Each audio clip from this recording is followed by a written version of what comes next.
વપરાતી જે સામગ્રી હતી તે સામગ્રી પણ જપ્ત કરવામાં આવી છે। 1 મહિનામાં ફરી એક વખત પાટણ યુનિવર્સિટી વિવાદમાં આવી છે। ગત 9 ડિસેમ્બરના પાટણ યુનિવર્સિટીની હોસ્ટેલમાંથી દારૂની મહેફિલ ઝડપાઈ હતી। વિદ્યાના ધામને શર્મસાર કરતી ઘટનાથી શિક્ષણ બેડામાં પણ હવે ફફડાટ છે। યુનિવર્સિટીની હોસ્ટેલમાં દારૂની મહેફિલને લઈ ધારાસભ્ય કિરીટ પટેલે પણ કર્યું હતું આંદોલન। યુનિવર્સિટીના હોસ્ટેલના દારૂકાંડની હજી સુધી તપાસ પૂર્ણ નથી કરાઈ।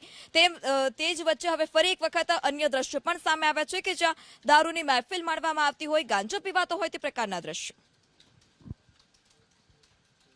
પાટણ એચએનજી યુનિવર્સિટીના બીજા કેન્ટીન આગળ આવેલું તળાવ છે ને તળાવના બાજુમાં આવેલી જે ટાંકી છે, ટાંકીના અંદરથી જે ખાલી દારૂ બોટલો છે તે મળી આવી છે। આપણે પહેલા હું દ્રશ્ય બતાવવાનો પ્રયાસ કરી કે આ જમીનના અંદર જે આવેલી જે ભૂગર્ભ ગટરની જે ટાંકી છે ને તેના અંદર જે વિદેશી દારૂ એટલે ઇંગ્લિશ દારૂની જે ખાલી બોટલો છે તે સામે આવી છે। એટલે કહી શકાય કે યુનિવર્સિટીના અંદર વારંવાર ખાલી દારૂ બોટલો મળવાનો જે સિલસિલો યથાવત છે। આપ દ્રશ્યમાં જોઈ રહ્યા છો કે જે પાણીની ટાંકી છે તે ટાંકીના અંદર જે ખાલી દારૂ બોટલો અંદર નાખવામાં આવી છે, ત્યારે આજુબાજુની જે જગ્યા છે ત્યાં ખાલી ગ્લાસ છે, ક્યાંક જે ગાંજા પીવાની જે વપરાતી સામગ્રી છે તે પણ અહીંયા જોવા મળી છે। કહી શકાય કે યુનિવર્સિટીના અંદર વારંવાર દારૂ મહેફિલ કાંડને લઈને વિરોધ પ્રદર્શનો પણ યોજાયા છે। એટલે જે રીતના વાત કરવામાં આવે કે પાટણ એચએનજી યુનિવર્સિટીના અંદર જે બાસ્કેટબોલની જે ટીમ હતી તે હોસ્ટેલના અંદર રોકાઈ હતી અને દારૂની મહેફિલ માણતી હતી અને તે વખત પકડાઈ હતી, પરંતુ પાટણ પોલીસ દ્વારા તેમના પર કોઈ પણ જાતની પોલીસ ફરિયાદ નોંધવામાં આવી નથી અને તેને મામલતદાર જામીન આપીને તેને મુક્ત કરવામાં આવ્યો હતો। ત્યારબાદ